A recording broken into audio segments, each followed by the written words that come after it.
वाणीम सरस्वतीम व्यासम ततो जयमुदीरये। सूत जी शौनकादिक ऋषियों को सावधान करते।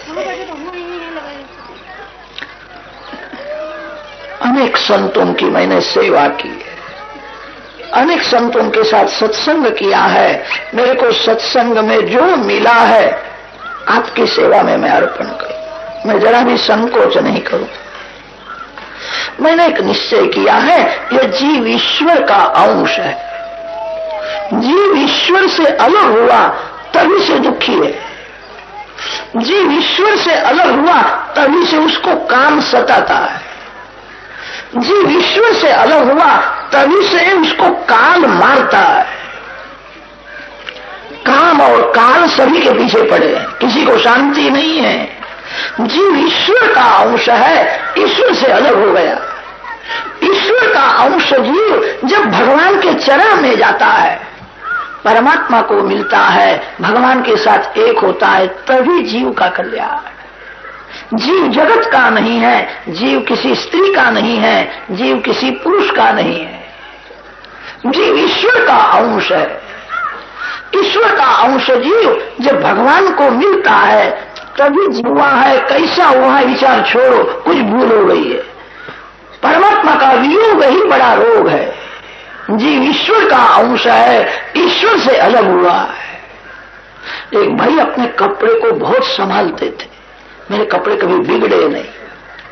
एक दिन ऐसा हुआ, घर में आने के बाद उन्होंने देखा धोती को दाग लग गया। फिर विचार करने लगे, दाग क्यों लगा, कहां लगा, कैसा लगा। अपने को बड़ा सयाना समझते थे। एक एक के घर में पूछने के लिए गए, मैं आपके यहां आया था तभी यह दाग लग गया। एक सज्जन ने कहा, दाग दिखता है, कहां लगा, कैसा लगा, क्यों लगा, ये विचार करने से क्या लाभ है। साबुन लगाओ, धो डालो, दाग चला जाए। ईश्वर का वियोग क्यों हुआ है, कब से हुआ है, ये विचार काहे को करते हो। रोग हो गया है। मैं ईश्वर का अंश हूं, मैं भगवान का अंश हूं। मैं किसी स्त्री का नहीं हूं, मैं किसी पुरुष का नहीं हूं, मैं जगत का नहीं हूं, मैं भगवान का हूं। भगवान के चरण में जाना है। घर में जाकर के ऐसा बोलना नहीं, मैं आपका नहीं हूं। ऐसा बोलोगे तो घर में झगड़ा हो जाएगा। बोलना नहीं, समझना है। जीव किसी जीव का नहीं हो सकता, जीव जगत का नहीं हो सकता, जीव ईश्वर का अंश है। मृत्यु की शैया में तो सभी को ज्ञान होता है, अब मेरे साथ कोई आने वाला नहीं। कोई स्त्री साथ में नहीं आती, कोई पुरुष साथ में नहीं आता। मृत्यु के समय में सभी को ज्ञान होता है। वो ठीक है, आज से ज्ञानी हो जाओ। मैं भगवान का अंश हूं।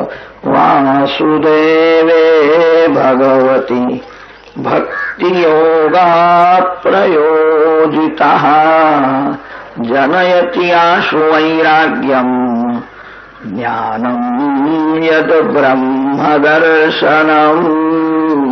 परमात्मा नारायण का ध्यान करो, नारायण की पूजा करो, नारायण नारायण नारायण कीर्तन में तन्मय हो जाओ, आपको भगवान का दर्शन होगा। जिसको भगवान का दर्शन होता है वो ऐसा नहीं बोल सकता मैं भगवान को जानता हूं, ऐसा भी नहीं बोल सकता मैं भगवान को नहीं जानता। जो जिसको भगवान का बराबर दर्शन हुआ वह एक क्षण भगवान से अलग नहीं रह सकता। खोजा सकल जहां में पाया पता तेरा नहीं, जब पता तेरा लगा तो अब पता मेरा नहीं। एक भक्त भगवान को कहता है, बहुत वर्षों से मैं आपके पीछे पड़ा था, आपकी पूजा करता था, आपके नाम का जप करता था, आपका दर्शन कभी होता नहीं था। जिस दिन आपका दर्शन हुआ उस दिन फिर मैं रहा नहीं। भगवान का दर्शन करने वाला भगवान से अलग नहीं रह सकता। उसको कैसा आनंद मिलता है उसका वर्णन शब्द से नहीं हो सकता।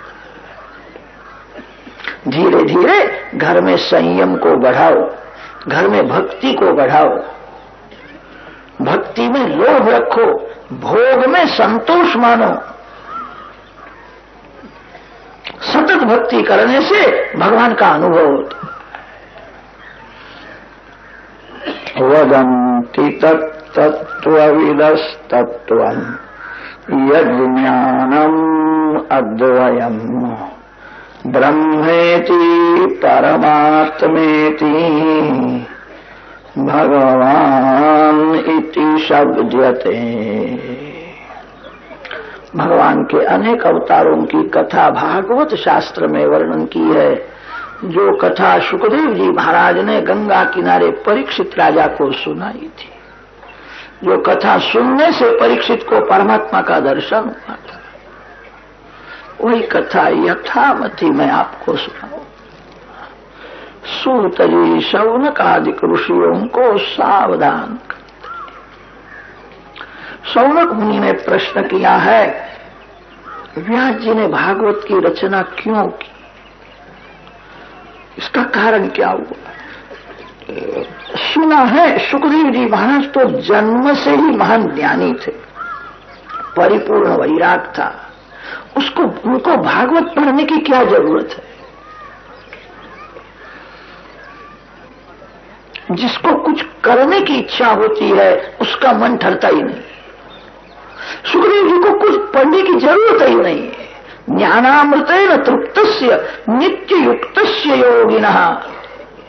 सुखदेव जी जैसे ब्रह्मनिष्ठ महापुरुष एक क्षण परमात्मा का दर्शन किए बिना रह नहीं सकते। भगवान का ध्यान छोड़ करके भागवत पढ़ने के लिए बैठे थे।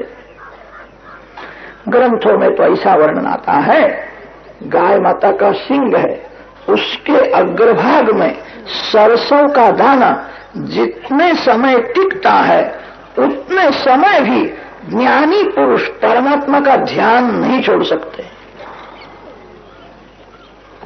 गाय माता का सिंग, उसके अग्रभाग में सरसों का दाना कितना समय टिकेगा?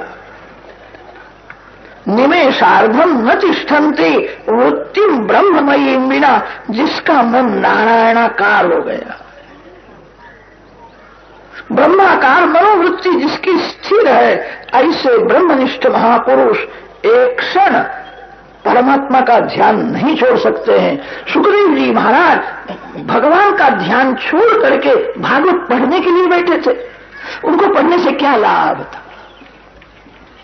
सुखदेव जी महाराज ने परीक्षित राजा को यह कथा सुनाई।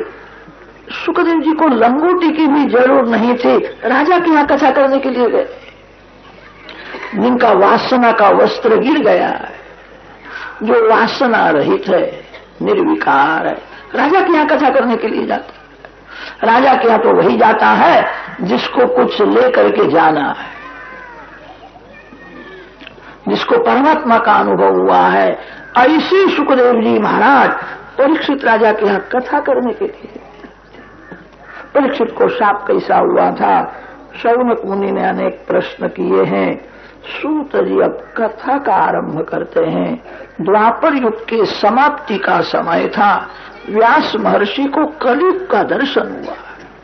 आजकल जो कुछ हो रहा है, व्यास जी ने 5000 वर्षों से प्रथम वह देखा था।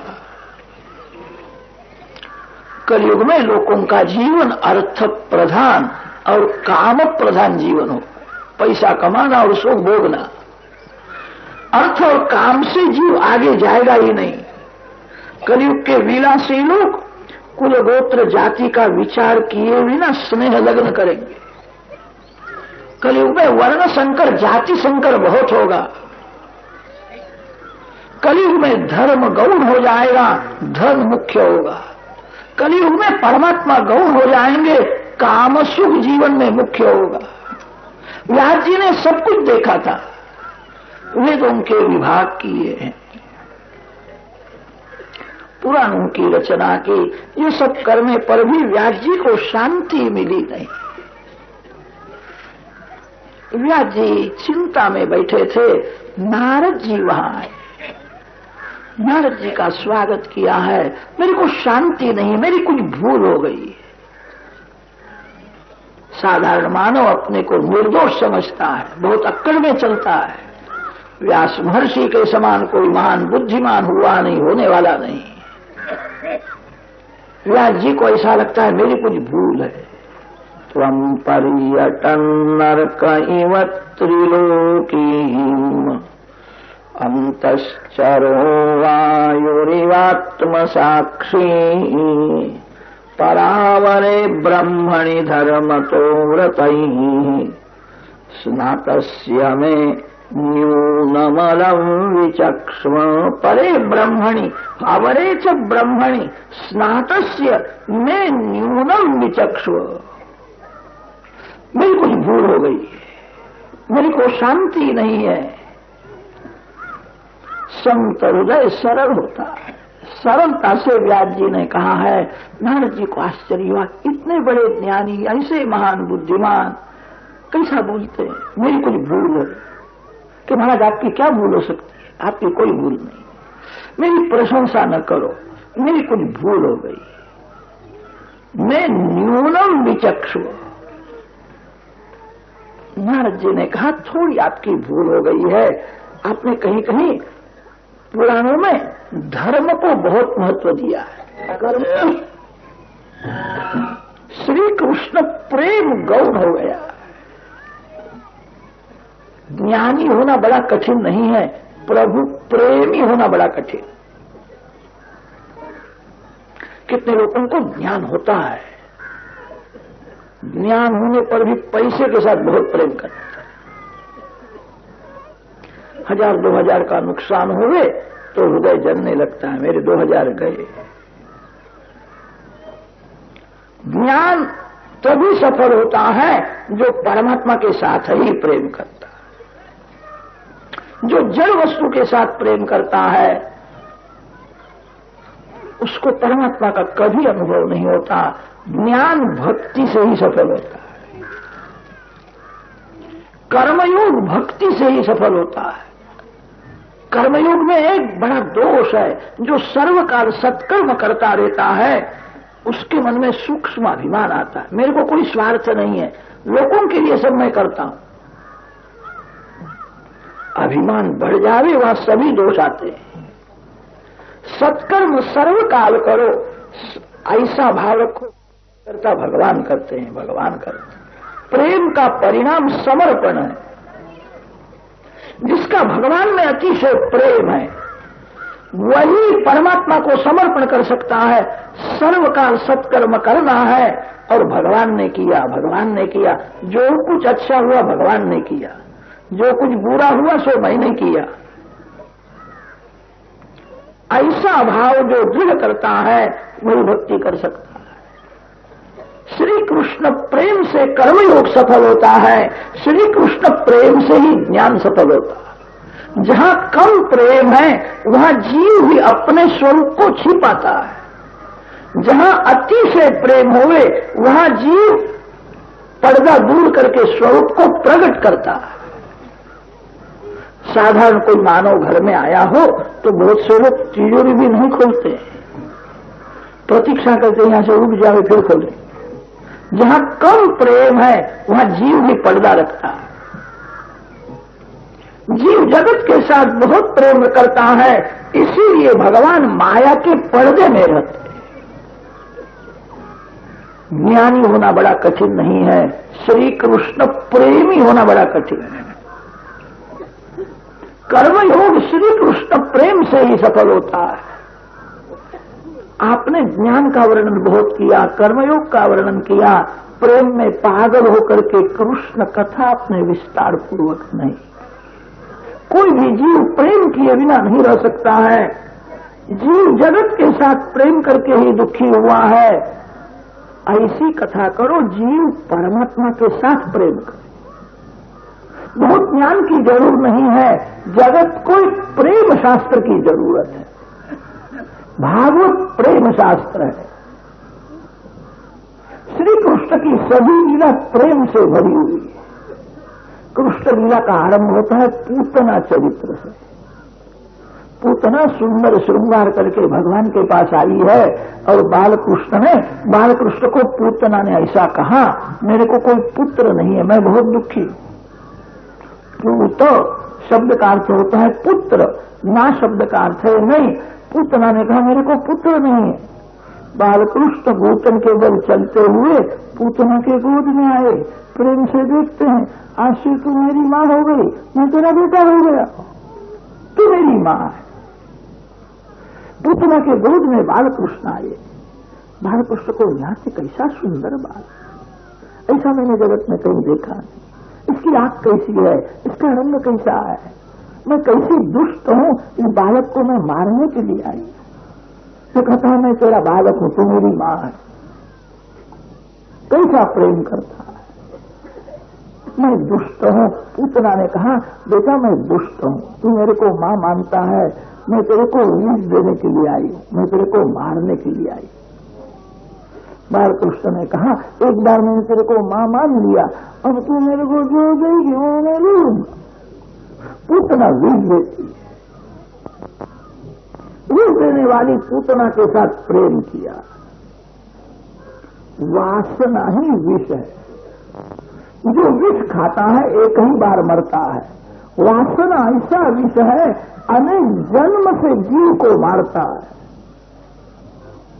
जो श्री कृष्ण के साथ अतिशय प्रेम करेगा, भगवान कृपा करके वासना का विष खींच लेते हैं।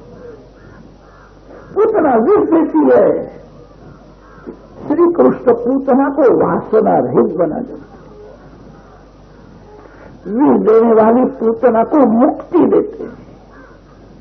बालकृष्ण को जो विष देता है उसके साथ भी बालकृष्ण प्रेम करते। बालकृष्ण को जो बहुत प्रेम से माखन मिश्री दे, उसको बालकृष्ण क्या न दे। वो तो विष देने वाले को भी मुक्ति देते हैं। श्री कृष्ण का स्वरूप प्रेममय है। बाल बाल मित्रों के साथ प्रेम किया, कोई स्वार्थ नहीं है। ये गोकुल के ब्रजवासी पढ़े लिखे नहीं थे, बहुत गरीब थे, मूर्ख थे। श्री कृष्ण सभी के साथ प्रेम करते। श्री कृष्ण प्रेम की मूर्ति है। श्री कृष्ण लीला में केवल प्रेम ही प्रेम है। कोई भी जीव प्रेम किए बिना नहीं रह सकता है। ऐसी कथा करो, श्री कृष्ण में प्रेम हो।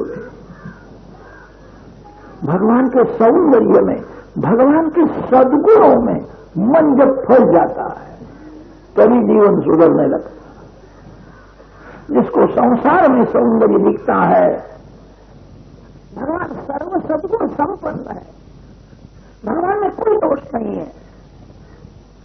भगवान अतिशय प्रेम करते हैं, भगवान अति उदार है। ऐसी कथा करो, कथा सुनने वाले को श्री कृष्ण में प्रेम हो, भगवान में प्रेम हो, तभी जीवन सुधरेगा। दूसरा कोई उपाय नहीं। कोई भी जीव प्रेम किए बिना नहीं रह सकता है। जीव जगत के साथ प्रेम करके ही दुखी हुआ है। ऐसी कथा करो, श्री कृष्ण में प्रेम हो। जगत को एक प्रेम शास्त्र। नारद जी ने पूर्व जन्म की अपनी कथा सुनाई है। पूर्व जन्म में मैं एक दासी का पुत्र था, भील कोली उनके साथ खेलता था। मेरे को आचार विचार का ज्ञान नहीं था। 4 महीने तक मैंने संतों की सेवा की, कृष्ण कथा श्रवण की। संत धन देकर के सुखी नहीं करते हैं, संत मन को सुनार देते। किसी श्रीमान के पीछे पड़ो, श्रीमान भी आपको 1 लाख 2 लाख रुपया देकर के सुखी कर सकता। धन देकर के सुखी करना यह काम संत का नहीं है। संत वासना का विनाश करके सुखी करते। संत भक्ति का रंग लगा देते हैं। संत बिगड़े हुए मन को सुधारते हैं। 4 महीने तक मैंने संतों की सेवा की, मैंने कृष्ण कथा सुनी। गुरुदेव ने मेरे ऊपर कृपा की। मेरे को कहा बेटा मन से गोकुल वृंदावन में रहना है, तन से मां की सेवा करो, मन से भगवान की भक्ति करो। कोई मानव आपका मन मांगता भी नहीं, मानव तो धन मांगता है, मानव तन मांगता है। किसी भी मानव को मन देने की क्या जरूरत है। बेटा मन से गोकुल वृंदावन में रहना, आज से ऐसी भावना करना। मैं नंद बाबा के घर का एक साधारण लोग, बालकृष्ण मेरे मालिक है, मेरे मालिक अति उदार है, अति से प्रेम करते हैं, मेरे ऊपर उनकी बहुत कृपा है। जो मन से गोकुल वृंदावन में रहता है वही वैष्णव है। आपका मन जहां है वही आप हो, आपका तन जहां है वहां आप नहीं हो। मेरे गुरुदेव ने मेरे को ऐसा उपदेश दिया, हरे कृष्ण महामंत्र का मैंने 32 लाख जप किया। मेरे को अंदर प्रकाश का दर्शन होने लगा, बाहर प्रकाश का दर्शन होने लगा। प्रकाश में बाहर कृष्ण का स्वरूप दिखता है। गुरुदेव ने ऐसी कृपा की। 4 महीने तक कृष्ण कथा सुनने से मेरा पाप छूट गया, भक्ति का रंग। आप ऐसी कथा करो, कथा सुनने वाले को श्री कृष्ण में प्रेम होवे। अब बहुत ज्ञान की जरूरत नहीं है। अब कलयुग आ रहा है, कलयुग के जीवन का कल्याण करने के लिए आपका अवतार हुआ है। कलयुग का मानव विलासी है, कलयुग का मानव व्यसनी है। वो आपके वेदांत का तत्व ज्ञान नहीं पचा सकता। कलयुग का मानव जिसने भोग में शक्ति का विनाश किया है वो कभी योगी नहीं हो सकता। योगी वही हो सकता है जिसने शक्ति का संग्रह किया है। शास्त्रों में उसके लिए ऊर्ध्वरेता शब्द आता है। जो ऊर्ध्वरेता है, जिसने शक्ति का संग्रह किया है, वही योगी हो सकता है। जिसने भोग में शक्ति का विनाश किया है वो योगी नहीं हो सकता। योग मार्ग, ज्ञान मार्ग श्रेष्ठ है, कलयुग के जीवन को बहुत उपयोगी नहीं है।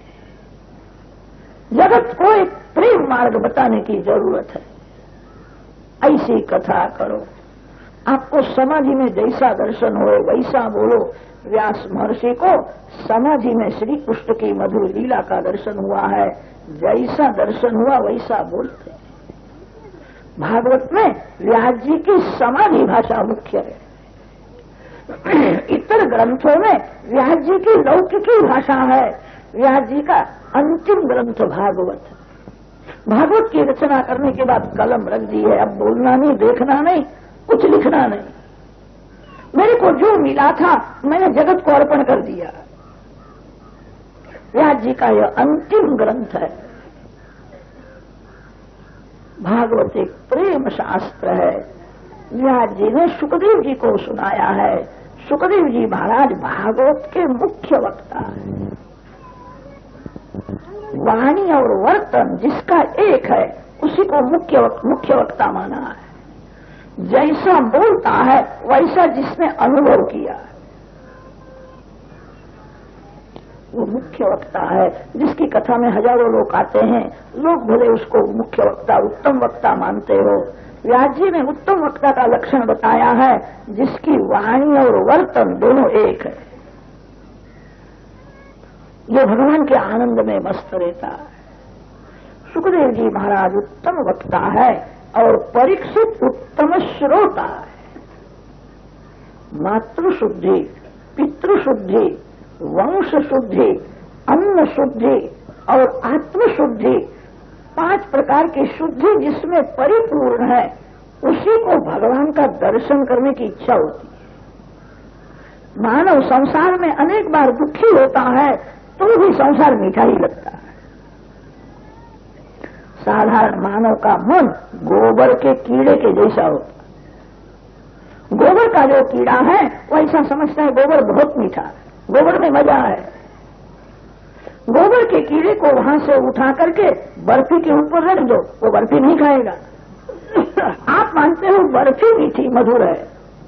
गोबर का कीड़ा बर्फी को छोड़ करके गोबर में जाता है।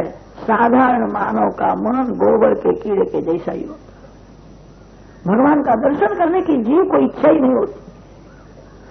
मातृशुद्धि, पितृशुद्धि, वंश शुद्धि, अन्न शुद्धि और आत्मशुद्धि, ये 5 शुद्धि जिसमें परिपूर्ण है, उसी को भगवान का दर्शन करने की इच्छा होती।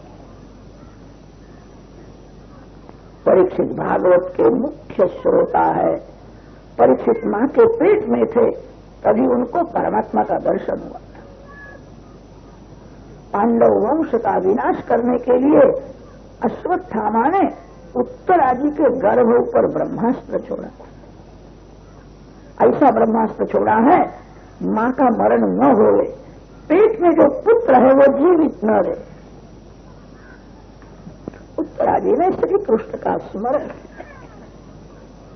भगवान आते हैं, भगवान ने उत्तरा जी के पेट में प्रवेश किया है, ब्रह्मास्त्र का निवारण किया। भागवत के मुख्य श्रोता परीक्षित, मां के पेट में उनको भगवान का दर्शन हुआ। शास्त्रों में वर्णन आता है, गर्भ में जीव नरक का दुख भोगता है, गर्भवास है, नरकवास है। भागवत के मुख्य श्रोता परीक्षित को गर्भ में भगवान का दर्शन हुआ। ये बाण मेरे को मारने के लिए आता है, ये 4 हाथ वाला तेजस्वी पुरुष मेरा रक्षण करता है। भागवत के मुख्य श्रोता है। थोड़ा विचार करे तो ध्यान में आएगा, हम सभी जीव परीक्षित। मां के पेट में जीव का रक्षण भगवान करते। गर्भ कैसा बड़ा होता है, मानव की बुद्धि कुछ काम नहीं करती। ये सब भगवान की लीला है। भगवान का स्वरूप समझना कठिन है, भगवान की लीला का रहस्य समझना कठिन है। गर्भ में जीव का रक्षण भगवान करते। सभी जीव परीक्षित के जैसे ही है। मां के पेट में से बाहर आने पर भी जीव का रक्षण भगवान करते। माता पिता रक्षण करते। बालक का रक्षण माता पिता करते हो तो किसी के घर में बालक का मरण हो ही नहीं, बालक का मरण होता है। रक्षण तो भगवान करते। आजकल बहुत से लोग डॉक्टर को बहुत यश देने लगे, डॉक्टर बहुत अच्छा, डॉक्टर ने मेरे को बचाया। अरे डॉक्टर में बचाने की शक्ति होवे तो डॉक्टर का मरण क्यों होता है? जो काल के अधीन है वो दूसरे को बचावेगा। रक्षण तो भगवान करते, कोई मानव रक्षण नहीं कर सकता। मानव में रक्षण करने की शक्ति होवे तो किसी का मरण हो ही नहीं। गर्भ में जीव का रक्षण भगवान करते हैं, गर्भ में से बाहर आने के बाद भी जीव का रक्षण भगवान ही करते हैं। सभी जीव परीक्षित के जैसे परीक्षित का रक्षण किया है। श्री कृष्ण भगवान द्वारका जाने को तैयार हुए हैं। कुंती जी को भगवान का वियोग सहन नहीं होता है। कुंती जी वारंवार वंदन कर, नमस्ये पुरुषं त्वाद्यम् ईश्वरं प्रकृते परम। कुंती जी की ऐसी इच्छा है, भगवान मेरे आंख से दूर न जाए, सर्वकाल में भगवान का दर्शन करूं, भगवान की सेवा करूं। श्री कृष्ण वियोग का जिसको दुख होता है वही भगवान की भक्ति करता है। भगवान के वियोग में जिसको संसार मीठा लगता है, श्री कृष्ण वियोग में जिसका मन संसार में रमता है, वो संसार की भक्ति करता है। कुंती जी को भगवान का वियोग सहन नहीं होता, मेरे भगवान मेरे आंख से दूर न जाए। कुंती जी वंदन करती है, वंदन भगवान को बंधन में डालता है। वैष्णव परमात्मा को वंदन से ही वश कर सकता है। जगत में जो कुछ है सभी भगवान का है, भगवान ही मालिक है। जीव ईश्वर को क्या दे सकता है? बहुत से लोग मंदिर में सेवा बहुत करते हैं, सेवा करने के बाद अक्कड़ में चलते हैं, ये सब मंदिर मैं चलाता हूं, ये सब मेरी सेवा है। भगवान गाल में स्मित हास्य करते हैं, अरे मेरा मंदिर तू क्या चलाता है? तेरे को अक्कल नहीं है, तेरा घर मैं चलाता हूं, तेरे को खबर नहीं है। जीव ईश्वर को क्या दे सकता है? जीव अल्प शक्ति है, अल्प बुद्धि है। जीव भगवान को वंदन से ही वश कर सकता है। 2-3 मिनट हो कि भगवान का दर्शन करो, वंदन करो। जिस स्वरूप की आप पूजा करते उस स्वरूप का दर्शन करो, मन से वंदन करो। वंदन से ही जीव ईश्वर को वश कर सकता है। वंदन के बिना जीव के पास ऐसा कोई साधन नहीं है भगवान को प्रसन्न कर सके। कुंती जी स्तुति करती है, वंदन करती है। कुंती जी को प्रसन्न करने के लिए भगवान द्वारका जाने को तैयार हुए थे। आज मैं द्वारका में नहीं जाऊंगा। कुंती जी के महल में भगवान आए हैं, सभी को आनंद हुआ है। भीष्म पितामह श्री कृष्ण दर्शन की तीव्र इच्छा। कुरुक्षेत्र में बाण गंगा है, कुरुक्षेत्र में कौरव पांडवों का युद्ध हुआ है। युद्ध में भीष्म पितामह रथ में से गिर जाते।